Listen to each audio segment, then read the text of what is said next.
Eu vou passar diretamente a palavra ao doutor Marcelo Salomão, para o tema que ele coube, para nós depois fazermos um fechamento e entrar diretamente nas discussões.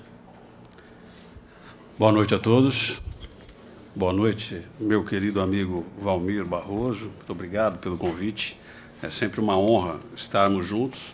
Privilégio maior estarmos juntos aqui em Vitória, essa terra que eu adoro. Doutor Flávio, prazer estar na mesa com o senhor. Prazer ouvir, não só como advogado, mas como cidadão, algo que o Valmir já tinha me relatado, não só quanto à sua postura, mas das pessoas que ocuparam o cargo que hoje o senhor ocupa, dessa receptividade, dessa abertura, dessa consciência da Receita Federal, da alfândega, com relação ao perfil, à vocação, como o senhor disse, deste Estado. E meu querido amigo Marcelo Campos, somos amigos desde a época do mestrado, portanto, faz mais de 20 anos. Eu era magro e cabeludo, acreditem, eu não nasci assim, embora meus filhos não acreditem, efetivamente eu não nasci assim. E desde então, eu venho aprendendo muito com o Marcelo, um grande estudioso, e para nós, uma extrema alegria estar na condição de presidente da Academia Brasileira de Tributário, porque ele realmente vem mostrando para nós, do mundo jurídico tributário, que a Academia é nacional. E que essa preocupação com relação ao benefício não é uma preocupação do Espírito Santo. É uma preocupação de diversos estados que têm essa vocação, o que é extraordinário para o país. Para o país.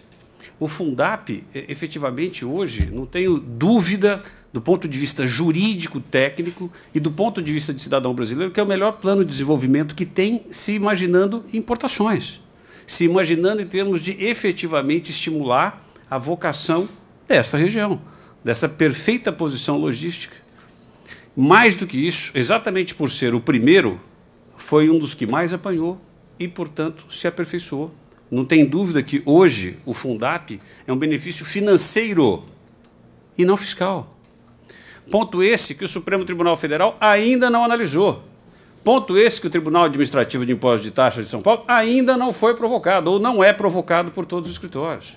Por isso, essa insistência, essa fé do Dr. Valmir de que continuemos lutando e levando todos os argumentos.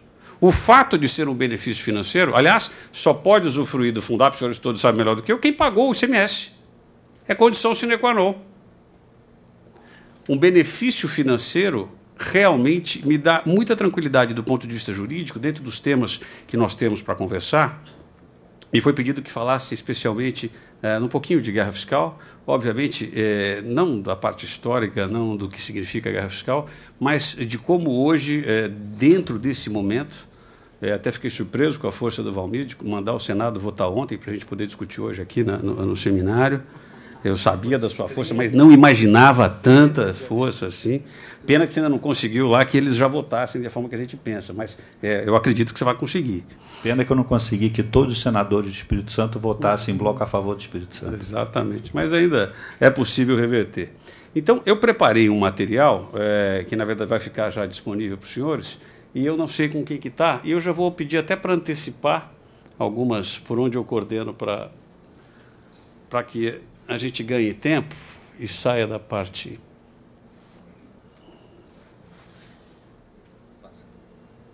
Pode passar mais um, por favor? Ah, tá aqui. Obrigado.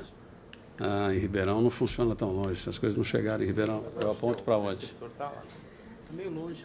Para mim mesmo? Está longe. É melhor você... Ah, tá vendo? Aqui é igual de Ribeirão.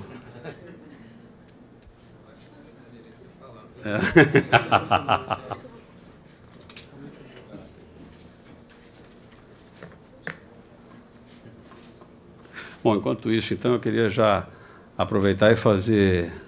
pronto. Pode passar mais um, por favor? Mais. Fundap, eles sabem todos melhor. Mais. Pronto, acabou a palestra.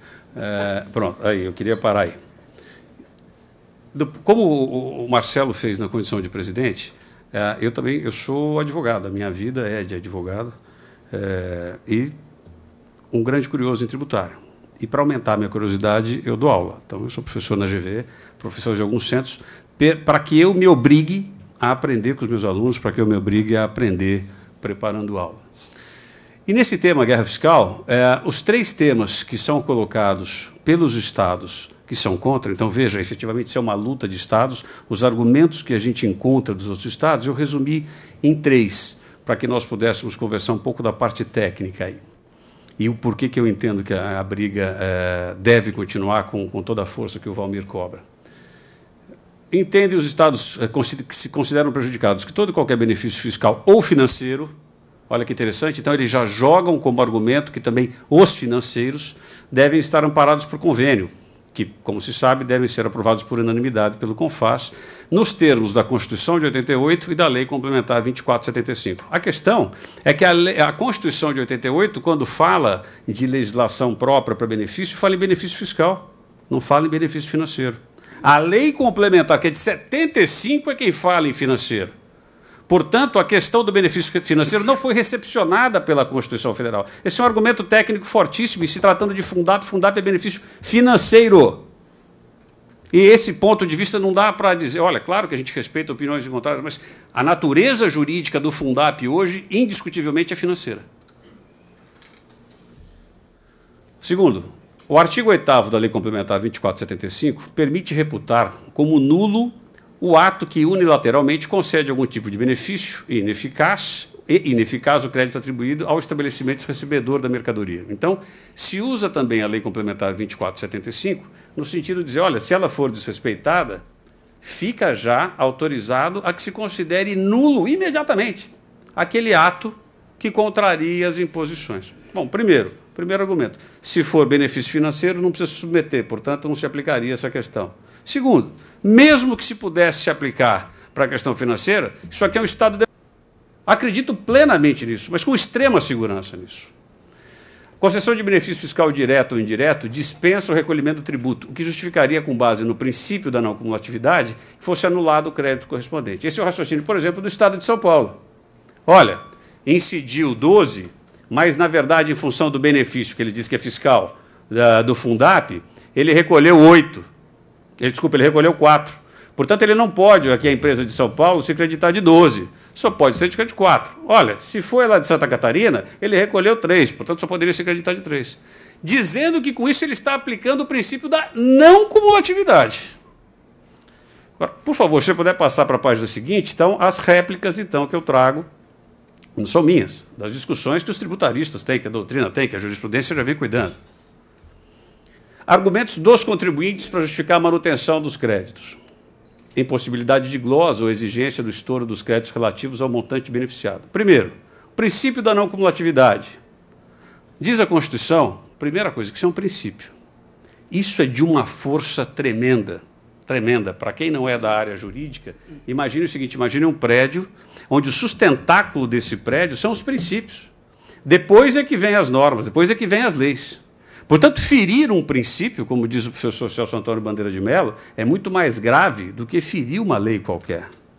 Se eu tenho um prédio, tenho a estrutura desse prédio, esse prédio sobe, e se eu quiser mudar, por exemplo, uma janela, fechar uma janela, eu posso. Eu posso mudar a porta, eu posso pintar o prédio. De repente, da estrutura que foi feita, eu posso até construir mais andares. Agora, se eu mexer num pilar, está aí no Rio de Janeiro o que aconteceu. Cai o prédio. Cai o prédio. E a Constituição Federal ela é toda embasada em princípios. Existem princípios gerais, como na parte tributária, existem princípios específicos. Quando a Constituição outorga competência para que os estados e o Distrito Federal possam criar o ICMS, ela coloca uma imposição. Vocês podem cobrar o ICMS, desde que ele seja não cumulativo. É uma imposição. Fica autorizado. Olha, a consciência do constituinte é tão grande, e aqui eu fico louco, foi até um dos pontos numa das entrevistas hoje. A nossa Constituição ela é considerada pelos estudiosos do direito tributário lá fora. Então, por exemplo, a Alemanha e a Espanha, que são considerados os 2 melhores sistemas tributários do Brasil, os professores de lá consideram a nossa entre as 5 melhores. E, no entanto, aqui o que a gente quer, o problema é a Constituição, tem que reformar a Constituição do Brasil é horrorosa. Não. É óbvio que tudo pode ser melhorado, tudo pode haver, talvez sei lá, a Juliana Paz não tenha como ser melhorada, a Alessandra Ambrosio, mas, em termos de Constituição, teria alguma coisinha para melhorar. Mas o problema não é a Constituição Federal do Brasil.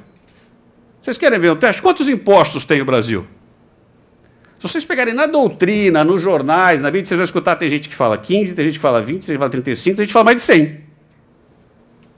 Depois façam as contas. Vejam se chegar a 15 impostos.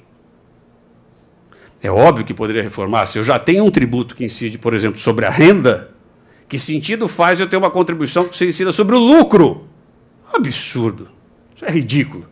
Isso poderia ser mudado na Constituição. Mas sabe qual é a prática? Que toda vez que se mexe na Constituição Federal do Brasil, se piora a situação do contribuinte, se tiram garantias, se criam tributos. Exemplo clássico. Vigia entre nós, aliás, lá atrás, na época do Valmir, não na minha, tinha até o princípio da anualidade. Para se criar um tributo, aumentar o tributo, ele tinha que constar no orçamento do ano anterior. Isso, assim, é coisa de um país de governante sério. Porque lá fora esse princípio se chama princípio da não surpresa. Se isso aqui é um Estado democrático de direito, quem cria o tributo, quem está exercendo uma função pública, está cuidando das nossas coisas. Isso aqui é uma república. Tudo é nosso. Tudo é nosso da sociedade. Estamos lá cuidando das nossas coisas. Se é assim, eu não tenho que ser pego de surpresa com relação ao tributo que eu vou pagar. Porque eu vou pagar exatamente para sustentar o que é nosso. Bom, aí se tirou o princípio. Primeira reforma, a Constituição de 88, acabou a anualidade. Nova Constituição. Mas sempre se acredita na boa-fé. Bom, mas vamos manter a anterioridade. Vai ter que publicar no exercício anterior. Excelente. O que eu falo para os meus alunos lá na GV? Gente, vocês querem mesmo ser tributarista? Porque assim, é que nem jogador de futebol. Neymar tem um, né? Liedson tem outro. Na parte tributária, o Valmir tem um, Marcelo Campos. O que o Supremo disse? Desculpa. Princípio é a garantia máxima do cidadão. Nenhum princípio, projeto para derrubar, não pode ter sequer projeto no Congresso Nacional para derrubar princípio, porque os princípios trazem garantias aos cidadãos. Neste caso, garantia ao cidadão contribuinte. E a emenda 3 de 93 foi declarada inconstitucional nessa parte, porque dizia que não podia cobrar o IPMF naquele exercício. O governo não teve dúvida. Transformou em CPMF. Opa, eu transformo em contribuição. E hoje, na prática, o que acontece? A situação inverteu tanto que o que era exceção para se poder cobrar rapidamente, hoje é a garantia máxima do cidadão brasileiro de ter que esperar 90 dias para ter um tributo novo. Olha como se... E tudo isso feito como mexidas na Constituição Federal. Mexer na Constituição Federal nesse Brasil é um trauma e é um perigo para nós, cidadãos e nós contribuintes. Sempre foi para tirar a garantia do cidadão brasileiro. Sempre foi para mexer de forma pior no sistema tributário brasileiro. Portanto, a questão não é a Constituição. Aliás, para as gerações futuras. Eu disse isso num congresso, fui altamente criticado por professores mais experientes, porque eu falei, olha, se eu pudesse garantir para gerações futuras que não vão mexer mais na Constituição do jeito que está, esse Brasil, e outra, que o Supremo vai aplicar a Constituição de verdade, vai deixar de ser um tribunal só político e ser um tribunal legítimo, legal, que aplica o direito sem medo, as gerações futuras estarão muito mais garantidas do que nós. E eu ouvi de uma grande professora que admiro, nossa, você é o professor mais novo aqui da mesa, de uma forma tão conservadora, o direito foi feito para regular o comportamento humano, portanto, ele tem que evoluir. E eu disse, olha, mas o que eu estou dizendo não impede isso, porque a Constituição Federal diz que a União tem a competência residual para poder criar um tributo, um imposto novo, desde que ele não seja igual aos que já existem, desde que ele seja não cumulativo obrigatoriamente, desde que ele venha por lei complementar. Portanto, eu não estou engessando nada. Eu só estou deixando claro que, se tem esse dispositivo na Constituição, a minha interpretação é, você não pode mexer nos outros. E o que a gente vê são mexidas constantes. Hoje se cobra ICMS, ou pelo menos se tenta cobrar ICMS, de importação feita por pessoa física. E como é que isso foi alterado? Porque o Supremo Tribunal Federal sumulou a matéria e disse, súmula 660, não incide ICMS importação feita por pessoa física. Não incide ICMS por uma pessoa jurídica que não seja contribuinte de ICMS, um hospital que traga um equipamento médico. Os estados fizeram um lobby, como a questão que nós estamos vendo aqui, a briga de novo dos estados, se uniram, porque aí o interesse era coletivo, e disseram o seguinte, vamos mudar a Constituição. Que mês que isso foi feito? Alguém consegue adivinhar? em dezembro. Em dezembro. No dia 11 de dezembro. Mexeram na Constituição. A questão toda volta. Olha o desrespeito, a questão cultural no Brasil. O guardião da Constituição já tinha interpretado e falou, não incide. Os estados falaram assim, o Supremo decidiu. É essa a interpretação? Vai mexer na Constituição. Gente, essa é a questão cultural a ser pensada. Quando o doutor Flávio falou aqui dessa questão, olha, talvez a questão da competitividade é uma questão nossa de cidadão, de advogado, para eventos como esse, de sociedade, como o Valdir falou, de cobrar também que os nossos governantes se movimentem. Porque isso no Brasil está virando uma tragédia. Pensem, pedágio, não podia cobrar, tinha sido declarado constitucional. O que eles fizeram? Eu só não sei que verbo eles usaram no Congresso Nacional. Se foi meter, socar ou carcar na Constituição. Foi declarado inconstitucional, vamos aproveitar que é constituinte, vamos socar isso aqui na Constituição e está resolvido, pode cobrar pedágio. Está lá. No meio dos tributos, está dizendo assim, não pode cobrar nenhum tributo pela questão de locomoção de ir e vir, vírgula, exceto pedágio. Pronto, socaram pedágio na Constituição. E eu pergunto, qual a natureza? Que tributo é pedágio? Taxa de iluminação pública dos municípios. Supremo Tribunal Federal cansou de declarar inconstitucional.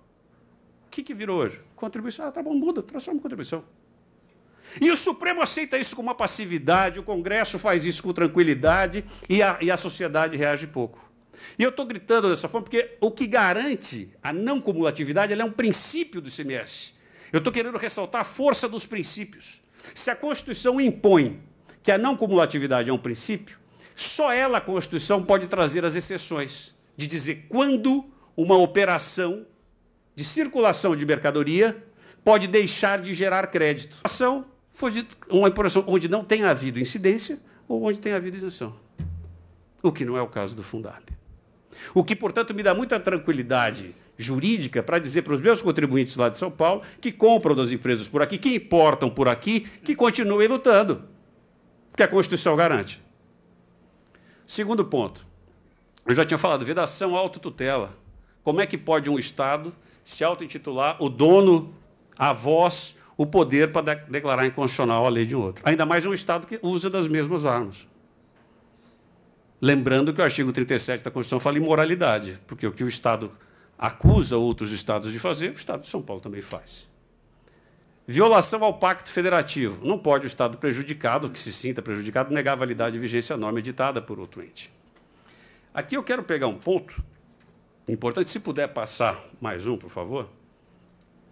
Nós sabemos o movimento, aliás, não é caso aqui no Espírito Santo, mas é caso em diversos outros estados que também têm a vocação de entrada no país, por questões logísticas e por outras questões, de que se publica uma norma, publica uma lei trazendo benefício, sem a autorização do convênio, outro Estado que se sinta prejudicado entra com uma ADIM, e antes da ADIM ser julgada, aquele Estado revoga a lei e publica uma outra lei no dia seguinte, o mesmo teor, portanto, evitando assim que o Supremo Tribunal Federal analise aquela questão.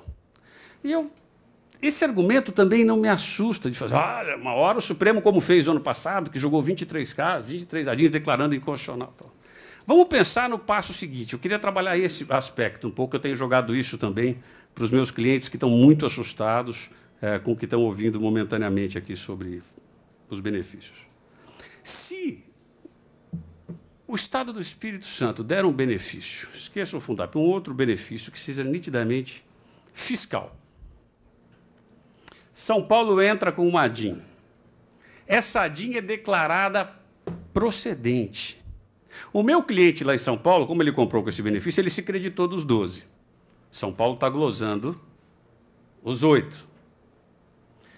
Qual é a consequência jurídica dessa ADIM de São Paulo ser julgada procedente? Portanto, declarar inconstitucional o benefício do Espírito Santo.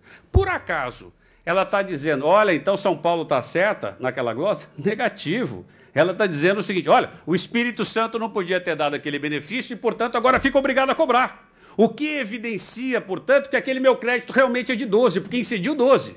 E o Estado daqui não cobrou. Não sei se eu estou me fazendo claro. Porque os estados que se dizem prejudicados usam isso como arma ao contrário, para dizer, agora as ADIs estão sendo julgadas, e aí os créditos que São Paulo está gozando vão ser legitimados. Ao contrário, Ao contrário, vai deixar claro que o Estado que deu o benefício vai ter que cobrar.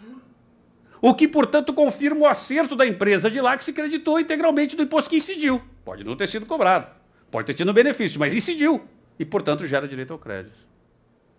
Esse é um fato que eu tenho visto muito pouco discutido, muito pouco levado, e tenho feito questão. O Marcelo me estimula muito a fazer isso nos congressos, assim como o Valmir, como a gente faz em conjunto isso no TIT. Eu e o Valmir temos feito isso, levar esse tema, estamos esperando que eles se manifestem. O Estado que concedeu o benefício tem competência exclusiva e obrigatória para exigir o imposto, caráter nacional do imposto e lei de responsabilidade fiscal. Foi isso que eu pus. Portanto, o medo de a DIN ser julgada não me assusta, pelo contrário, confirma o direito de crédito integral da empresa de São Paulo. Como é que está essa questão hoje no Supremo? O Supremo reconheceu a repercussão geral sobre o tema, o que é ótimo, efetivamente vamos ter que decidir, o Supremo vai ter que decidir, eu até deixei o número do recurso extraordinário, mas o julgamento ainda não se iniciou. Mas por que eu fico tão animado, motivado, insistindo que os meus clientes não deixem de comprar de empresas por aqui, não deixem de importar por aqui e continuem lutando? Veja que interessante, uma decisão tinha que vir da ministra Helen Grace, né? Eu gosto mais de mulher para tudo mesmo, não tem jeito. Mulher é melhor em tudo mesmo. Olha que espetáculo que ela fala nessa questão de guerra fiscal. Vou me permitir ler, embora esteja aí para vocês. Ainda que o benefício tenha sido concedido pelo Estado de Goiás, olha, está vendo? A questão não é Espírito Santo, são diversos estados do Brasil. Embora o benefício tenha sido concedido pelo Estado de Goiás, sem autorização suficiente em convênio, mostra-se bem fundada a alegação de que a glosa realizada pelo Estado de Minas Gerais não se sustenta. Isso porque a incidência da alíquota interestadual faz surgir o direito à apropriação do ICMS destacado na nota, forte na sistemática de não cumulatividade constitucionalmente assegurada pelo artigo 155, parágrafo 2º, inciso 1º da Constituição, e na alíquota estabelecida na resolução do Senado, cuja atribuição decorre do artigo 155. Não é dado ao Estado de destino, mediante glosa, a apropriação de créditos nas operações interestaduais, negar efeitos aos créditos apropriados pelos contribuintes. Esse agora é o parágrafo que me dá um prazer enorme. Mas a pura e simples glosa dos créditos apropriados é descabida, porquanto não se compensam as inconstitucionalidades. Gente, me desculpe a palavra, mas olha que tesão. Olha o que é conhecer a Constituição e olha o que é aplicar direito. É uma frase, veja como o direito, um erro não justifica o outro.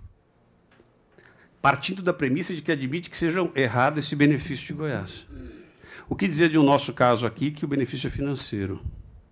Mas o importante é, não se corrige uma eventual inconstitucionalidade que ainda sequer foi julgada, já praticando outra. Olha que espetáculo. E esse voto da Helen, que foi recentíssimo, agora em 2011, traz, na verdade, uma manifestação do ministro Sepúlveda Pertence de 2003, no mesmo sentido, de que não se pode tentar sanear ou curar uma inconstitucionalidade com outro. E ela, por fim, ante o exposto, reconsidera a decisão anterior e conheço da ação cautelar e concedo a medida liminar para suspender a exigibilidade do crédito tributário em cobrança nos termos do artigo 151 do CTN, suspendendo, portanto, a exigibilidade. Então, vejam, é o Supremo Tribunal Federal, a questão está com repercussão, mas já tem um voto aqui de uma ministra, trazendo a história do Supremo Tribunal Federal. Com isso, eu começo a partir para o fim, pelo menos dessa minha parte expositiva, para depois nós entrarmos na discussão, mas deixando claro o seguinte, quem muda a jurisprudência desse país são os advogados. Os advogados só conseguem mudar na medida de que os heróis, que são os empresários, porque ser empresário nesse país é ser herói, porque joga tudo é contra. Se o governo não atrapalhasse, esse sim seria o país do futuro, do presente, extraordinário. Marcelo fez uma colocação que disse, olha, tá bom, está discutindo aqui a questão do benefício, se vai cobrar menos, então por que São Paulo não pensa também em reduzir? Gente, a alíquota do ICMS básica interna é 18%. Em qualquer lugar do mundo isso é considerado confiscatório, inclusive aqui. Achem outro tributo com alíquota de 18%. Por que, então, não se aproveita esse debate? Esse foi o ponto que o doutor Flávio disse, que nós estávamos discutindo lá dentro, nós estávamos discutindo com colegas aqui também presentes. Talvez esse seja o momento, não para que a gente fique com medo, assustado, como eu tenho visto, claro, o primeiro impacto pode assustar ainda mais os empresários daqui, mas precisamos discutir o tema. O que está se fazendo é se discutir ou se começar finalmente a discutir o tema para que, de repente, o Espírito Santo comece a ter competitividade, para que não viva só disso, comece a pensar efetivamente, então, por que não virar um grande centro distribuidor de verdade? A logística daqui é extraordinária. Vamos começar a pensar nisso. Que se vier mudança, se vier alguma mudança, obrigatoriamente, gente, ela vai ter que ser gradativa. E digo mais, hein? Aqui já na visão de tributarista, sempre que aconteceram mudanças fortes no sistema tributário brasileiro, elas vieram acompanhadas de isenções, de anistias, perdoando o que se fez antes. Aliás, com o próprio protocolo que São Paulo e o Espírito Santo fizeram com relação às operações anteriores a eles, o que também me dá mais segurança de dizer aos meus clientes, continuem, vocês estão trabalhando em cima de legislações válidas. Eu estive num evento em São Paulo com o secretário da Fazenda, que... não gosta muito de mim, não sei porquê, só por ser tributarista, não sei porque ele não precisa não gostar de mim. Eu gosto dele, ele não gosta de mim. Eu vivo muito em função, às vezes, dos abusos do Estado. Gosto bastante, rezo bastante para ele. Mas a colocação que eu fiz no Congresso foi a seguinte: por que o senhor... Porque ele estava acusando, num Congresso de Direito Tributário, os empresários paulistas de bandido, porque estavam colocando nas declarações que os carros eram do Estado do Paraná. Porque o Paraná fez a legislação, os senhores acompanharam isso, com uma redução passando a alíquota média do IPVA no Paraná para 2%. Portanto, todo mundo começou a dizer que morava no Paraná. E ele veio, então, no Congresso chamando... esse é o espírito do empresário brasileiro, do empresário paulista em especial, porque diz que... E eu ia ser o palestrante depois, eu não conseguia. Antes, eu queria abrir uma parte da minha palestra para poder fazer uma réplica ao senhor. O Estado chegou a pensar em algum momento a passar a alíquota de São Paulo para 2% também?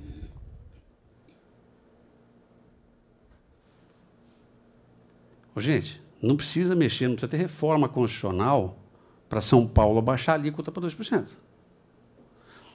O município não precisa de reforma constitucional para baixar a alíquota de IPTU, de ISS, respeitada a garantia da questão para evitar a guerra fiscal também. Não precisa mexer na Constituição para reduzir as alíquotas do Brasil. O que dizer de um imposto de renda que tem 3 alíquotas? Eu pago na mesma alíquota que o Silvio Santos. Está errado. Eu ganho muito mais que ele, coitado. Ele vai ter que pagar na minha alíquota. Mas como é que pode, proporcionalmente, eu pagar na mesma alíquota que o Silvio Santos? Está errado. Tinha que ter 10 alíquotas. Eu tinha que poder abater efetivamente tudo que eu invisto em educação, porque esse país não me dá educação com tudo que eu pago de tributo. De saúde. Isso sim, podia se pensar em mexer na Constituição. Agora, precisa? Não.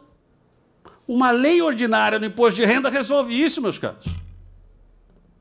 Não precisa mexer na Constituição. Precisa respeitar a Constituição do jeito que está. Precisa ter vontade política e pegar uma liçãozinha, eu quero encerrar com isso. Uma lição, o Japão, para pegar algo daqui da nossa geração. O Japão, que já tinha sido destruído na guerra, foi destruído de novo por calamidades do clima, do tempo. Qual foi a primeira medida do governo japonês em termos tributários para reconstruir o país? Deu praticamente isenção de tudo, de tributo. É conhecido mundialmente que, para aumentar a arrecadação, se reduz as alíquotas. Isso é mundial. O Brasil é que aqui é triste. Às vezes a incompetência dos governos faz pensar o seguinte: aumenta o tributo. O Brasil é recordista de tributos inconstitucionais. Recordista da cobrança de tributos inconstitucionais. É muito mais fácil hoje jogar rede e matar a galinha dos ovos de ouro, que são os contribuintes. Portanto, meus queridos, eu fico muito honrado de estar aqui. Essas também são as minhas considerações preliminares de alguém que acredita plenamente que isso não é nem o começo do fim, mas que isso é um momento importantíssimo de discussão e que nós não temos que fugir. E, como disse o presidente da academia, está vindo de uma forma juridicamente muito fragilizada esse projeto. Está sendo usado como desvio de finalidade, porque o Senado sequer pode falar de benefício. Nós não temos que abaixar a cabeça, temos que aproveitar o momento para pensarmos juntos, unirmos forças culturalmente, para que a sociedade daqui se una à sociedade, sim, e aos seus líderes, sim, de Santa Catarina, de Goiás, dos outros estados, e pense isso aqui de forma nacional. O Brasil tem, sim, muito futuro, desde que haja seriedade das nossas lideranças, que precisam ser cobradas por nós. Muito obrigado.